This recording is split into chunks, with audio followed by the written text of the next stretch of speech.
Jump, shake, move, break, can you feel the earthquake? Jump, shake, move, break, let me hear the people say.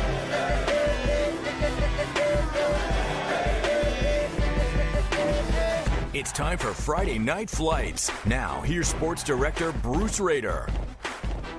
7 days before Halloween as we move into the final week of October with only 3 games to go before the playoffs. Every game is important.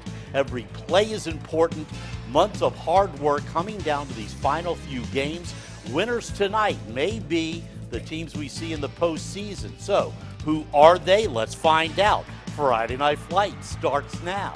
I'm Bruce Rader. Now, normally schools don't schedule their homecoming on the night they're playing one of the top teams in the nation, but Kings Fork did, taking on Oscar Smith as the Tigers look to win their 72nd straight Southeastern District game, and the Tigers did what they always do, score early and score often.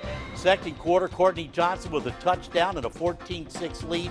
We always talk about the Oscar Smith offense, but how about the defense? Watch Tavante Beckett as he snatches this pass out of nowhere and then will take it back all the way for the pick six. The only problem is there was a flag on the play. They called it back, but it doesn't bother Oscar Smith. Sean Mitchell to a wide open Anthony Elliott for the touchdown and a 21-6 lead. Kings Fork, though, has a star of its own, Deshaun Wethington. He started the game with over 1,000 yards rushing, and this nice run would lead to yet another Wethington touchdown, but it wasn't enough as Oscar Smith goes on to win 42-20 in the Southeastern District tonight. Meanwhile, unbeaten Ocean Lakes ranked 17th in the nation in USA Today, taking on Landstown. Remember, Landstown surprised Salem, but beating Ocean Lakes is a different story, especially when you have to stop this guy, Jason Lewis, in white, right into your living room on this drive. The big fella ran 7 straight times for 61 yards. Jason Lewis going to Arizona State, one of the top running backs in the country. Landstown, though, can score as well. Junior quarterback Bryson Stutes will find Noah Boone in the flats, and Boone will take it down inside the Dolphins' 10-yard line. And then just a few plays later, it would be Justin Ford who would go over the right side. Landstown scores 35 points on that Ocean Lakes defense, but it's tough to outscore that Ocean Lakes offense. Check out the bomb. Brendan O'Neill to Taj Capehart. Capehart stays on his feet, sheds a couple of tackles, and scores from 76 yards out. Ocean Lakes remains unbeaten with tonight's 58-35 win over Landstown. And over to York County, one of the biggest rivalries around. Tabb taking on York, the Falcons in blue, leading 16-7 at halftime. This is the senior quarterback, Neville Jordan, headed straight into your living room, shoved out of bounds at the Tabb 20, and then just a few plays later, Garrett Gatz pushes the pile into the end zone. It's 23-7 York, but here comes the Tigers. Around the right side goes Tyquan Brown, and he's going to run right into your living room. 53 yards for the Tiger touchdown. On the very next Tabb drive, Bailey Hicks is going to bust it up the middle for the score. We got a ball game here, 14 unanswered points for Tabb. York only leads it by 3. Fourth quarter, Falcons had an answer. Senior Jordan with a huge chunk of change to the Tabb 23. Chris Brule would finish the deal with a touchdown, and York would finish off the Tigers 30-20. They're now 6-3, while Tabb falls to the same record. And joining us tonight on Friday Night Flight, someone that's been at Wavy almost as long as I have. Almost. Meteorologist Don Slater. Bruce, you still have me beat, though. What a night to be flying around in Chopper 10. Beautiful weather out there tonight. Pat, myself, and back. One of our stops in the night was at that Grafton York game, one of the area's best rivalries. Tabb York game, one of the area's best rivalries. It was the 53rd meeting between Tabb and York, and the bleachers were rocking. And they can only be satisfied with more footballs. The crowd was so into the game that I had to join them and see what all of this was all about. They wanted selfies with me. Who doesn't? But I wanted selfies with them. Good-looking bunch, except for that guy in the wavy shirt. Finally, one last cheer with the assistant principal leading. Everybody's having fun there. 1, 2, 3.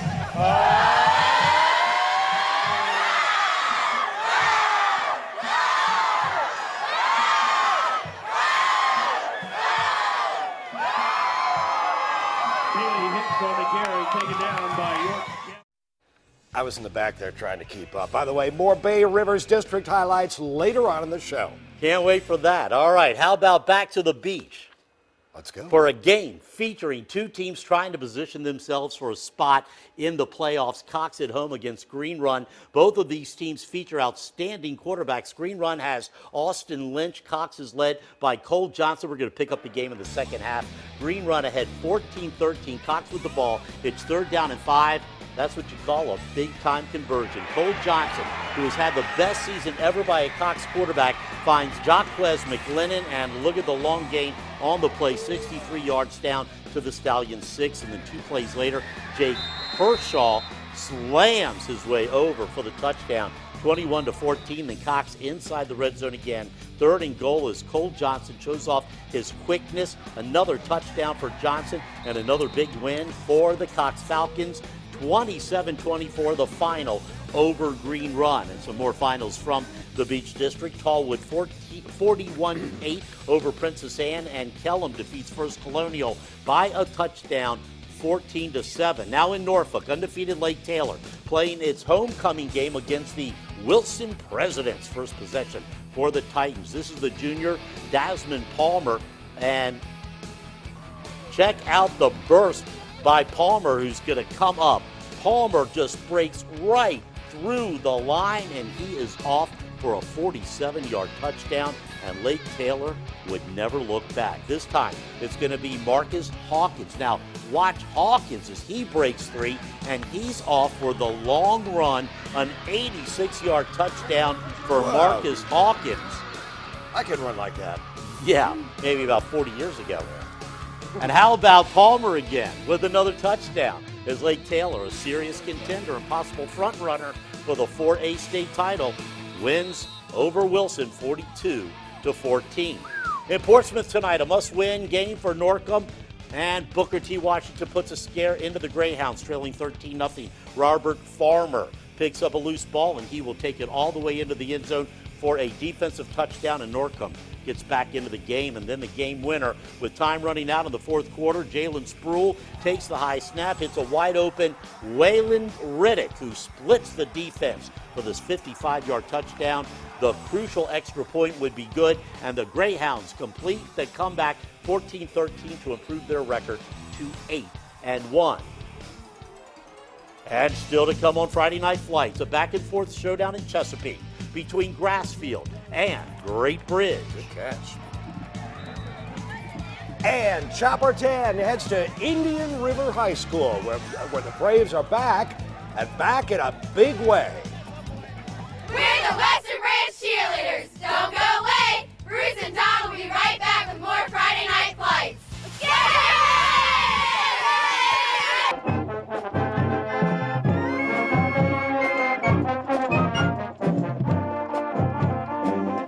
Marching Bruins of Western Branch High School, under the direction of Jason Taylor, the Friday Night Flights Band of the Week.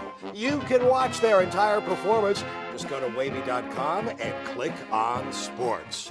As for the game, Western Branch scored 35 points in its win over Lakeland. In Chesapeake, the comeback team of the year, Indian River, fresh off its win over Western Branch, hosting Deep Creek. Indian River in blue. Quarterback Tyree Givers Wilson dials his own number for a nice run down the sideline. Coach Glenwood Farabee's Indians take the lead and never look back. And how about another? Givers Wilson pass this time. He hits Sidney Wellens for the first down. And then check out the moves by Kelvonte Bethay. Shifts his way through the defense, finishes with the touchdown. Indian River off to its best start in 6 years with the shutout win over Deep Creek. Wow. Indian River really has turned things around this year under first-year coach Glenwood Farabee. They really have. Just that one play where he handed off, and that was good. Anyway, it also happened to be senior night. The Braves won over Deep Creek. It also happened to be senior night at Indian River. We arrived at halftime at Indian River. Did more cowbell there. At the half, Indian River was way ahead. Then before the second half, there was the traditional throwing of the footballs. And they even had their own footballs. We even got a breast cancer sticker, too. Now, the girls were good talkers, but not good talkers, somebody else. What is the little football for? This is for Breast Cancer Awareness Month that we just throw out to the crowd after we get every touchdown. Okay, very good. Is there anybody in there? Who's in there? Oh my, this is like Mickey Mouse.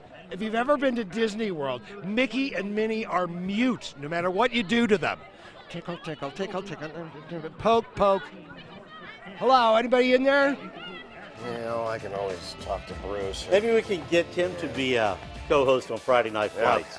Two 6A playoff contenders in Chesapeake tonight. Grassfield against Great Bridge. Third quarter, Grassfield in red. Brett Smith hits his target, Jordan Alexander, down the field for a long touchdown, giving the Grizzlies the lead. But this would be a slugfest. Great Bridge trying to come back, but the Wildcats fumble in the red zone. Grassfield recovers. So time for the Great Bridge defense to step up. Brett Smith rolls out, but he is picked off by Jameek Jones, and that was the turning point of the ball game. Because early in the fourth quarter, Jacob Wilson heaves the bomb to Duncan Boone, who takes it down inside the 5, and there was no red zone fumble here as Wilson dials his own number and rumbles in for the score. A tough loss for Grassfield as Great Bridge, very much alive in the playoff race, comes off with a 1-point victory in Chesapeake. That was a fun game. Back to the Bay Rivers District and another game with playoff implications. 5-2 Poquoson hosting 4-3 Smithfield. An awesome student section in the house for Poquoson, and they had a lot of reasons to cheer. We're going to start with their quarterback, Trevor Dunnigan. He's not a big guy, but boy, is he shifty. Nice sidestep, then the completion to Ethan Bryce for the first down, and then a couple of plays later, hey, why not just go back to Bryce?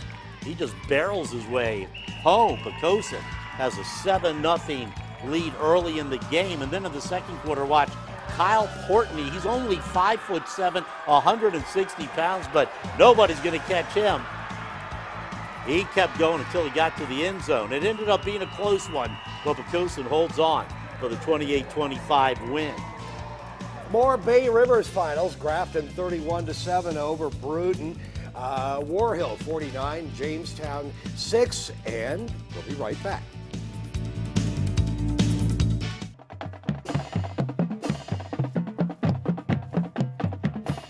Once again, the Marching Bruins of Western Branch High School, the Friday Night Flights Band of the Week.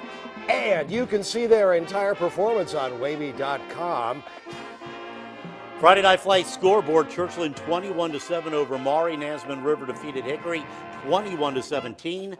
Bethel slips past Denby 24-19. Woodside with the shutout win over Warwick. Kickingham by 30 over Gloucester. Franklin, big win over Greensville County 50-12. Southampton Indians over the Windsor Dukes 42-16. Bishop Sullivan over Atlantic Shores in a shootout. Hampton Roads Academy navigates its way to a 34-18 win over Isle of Wight. Norfolk Academy falls to Richmond Collegiate 35-14. One more score tonight. Northeastern out of Elizabeth City defeated Hertford County 56-36. Way to go, Don. Okay, thank you, Bob. Have a great weekend, everybody. Good night.